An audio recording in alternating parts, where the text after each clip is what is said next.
I deeply appreciate the privilege of being here tonight and being a part of this 100th anniversary of the Charlotte Observer. You know, the further I get away from home, the less I hear the name Billy Frank.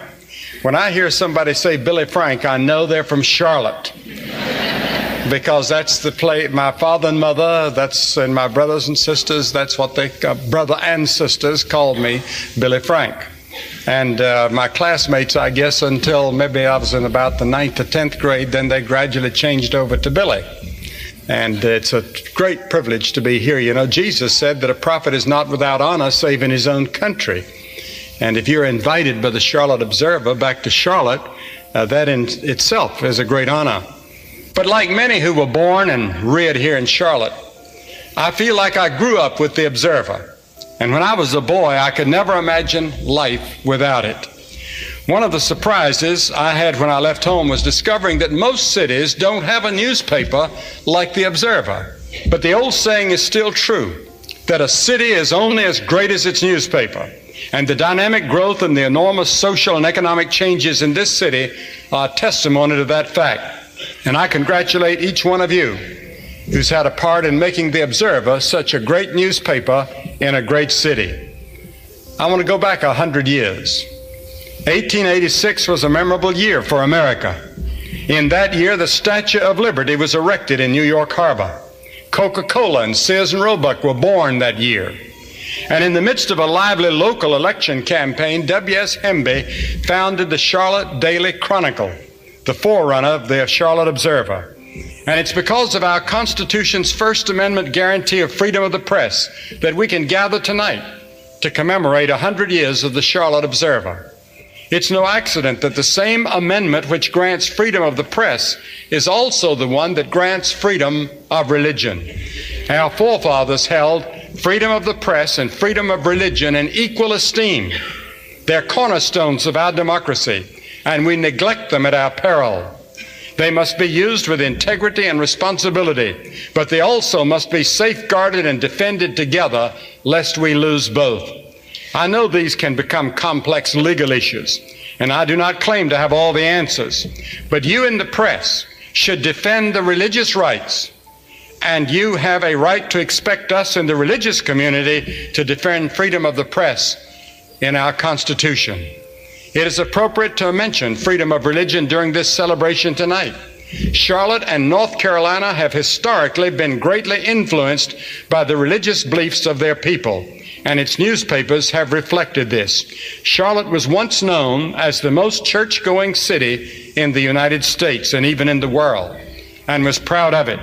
Religion was quick to arrive in the colony of North Carolina. In 1671, a Quaker missionary, William Edmondson, preached the first sermon in this state or this colony.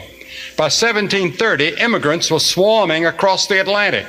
A large number of these were Scotch-Irish Presbyterians who settled eventually in this area, and their part in being the first to speak out for American independence through the famous Mecklenburg Declaration of Independence that is known to all of you. And they were joined by devout Moravians, Lutherans, Baptists, Methodists, Episcopalians, Roman Catholics, Jewish people, and many others, all attracted to America by a search for freedom and opportunity, and each making a distinctive contribution to this state. The pioneers of North Carolina took their faith in God seriously. For many of them, faith in God was not just a casual footnote, but was the very center and foundation of their daily living.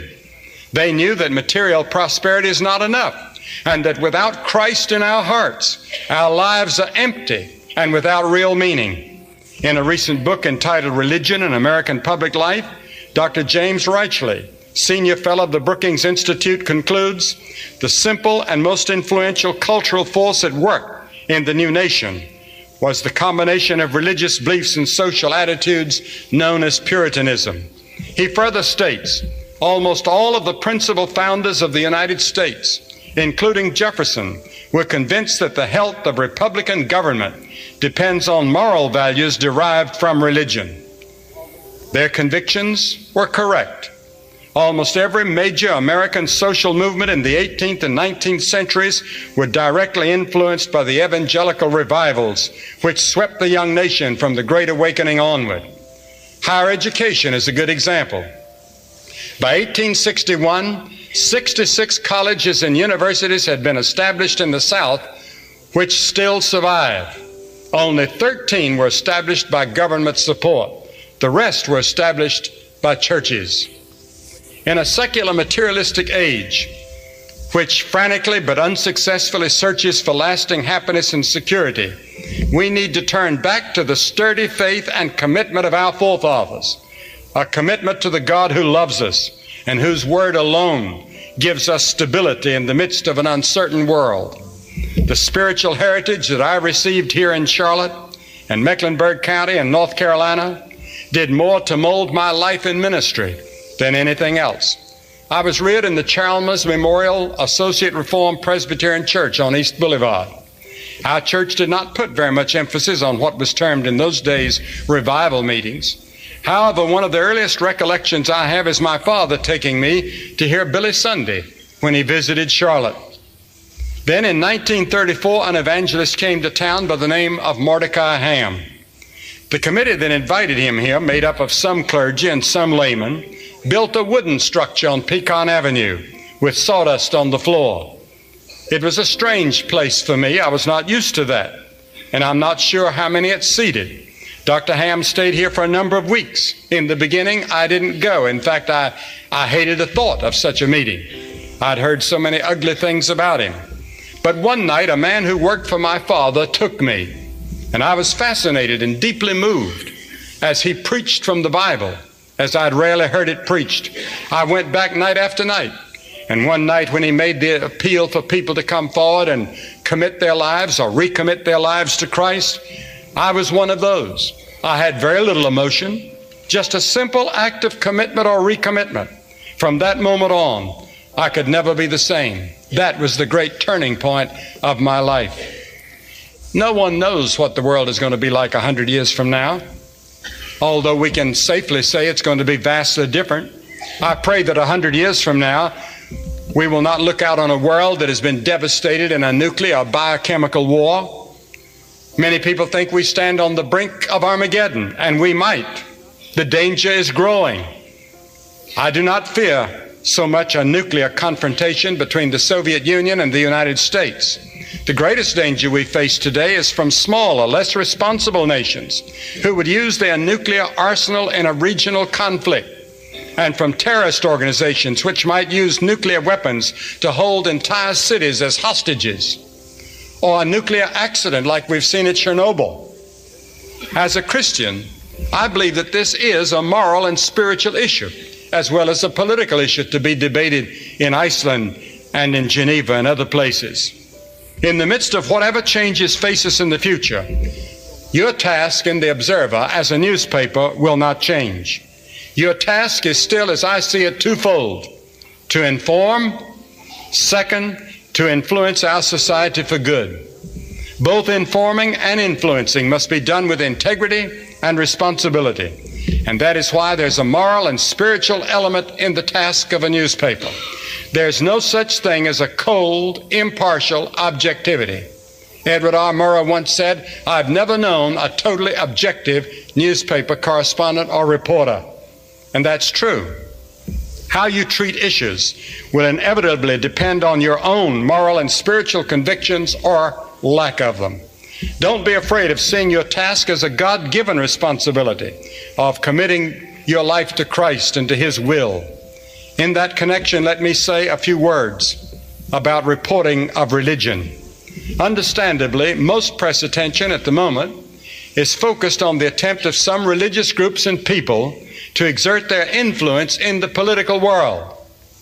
Yes, we have seen the rise of the so-called right during the past few years, and many people were shaken by it, disturbed by it, and perhaps they have a right to be. But at the same time, we've had the religious left for many years making their approaches to the Congress and doing their lobbying in Congress for various bills that they were interested in.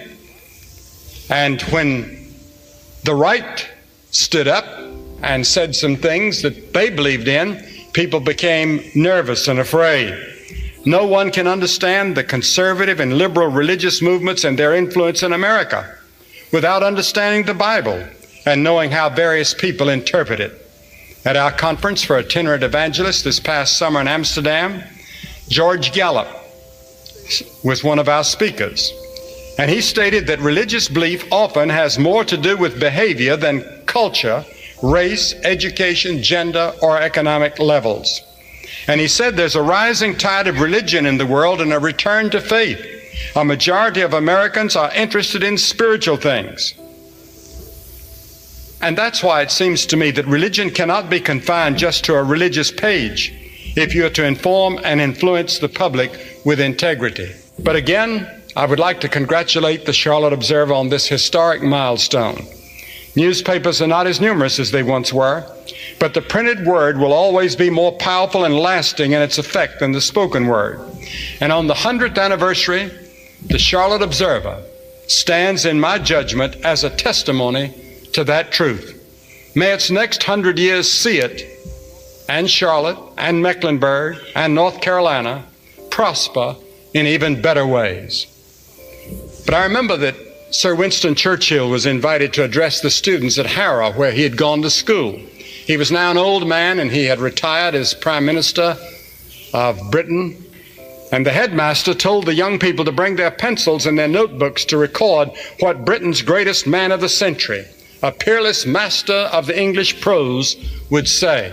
He's going to say something memorable, he said, and you don't want to miss it. The moment they waited for came, and the old warrior rose to his feet slowly, looked out over the audience, and spoke these words: "Never give up. Never give up. Never, never, never." And sat down. That was his speech. Thank you, and God bless you.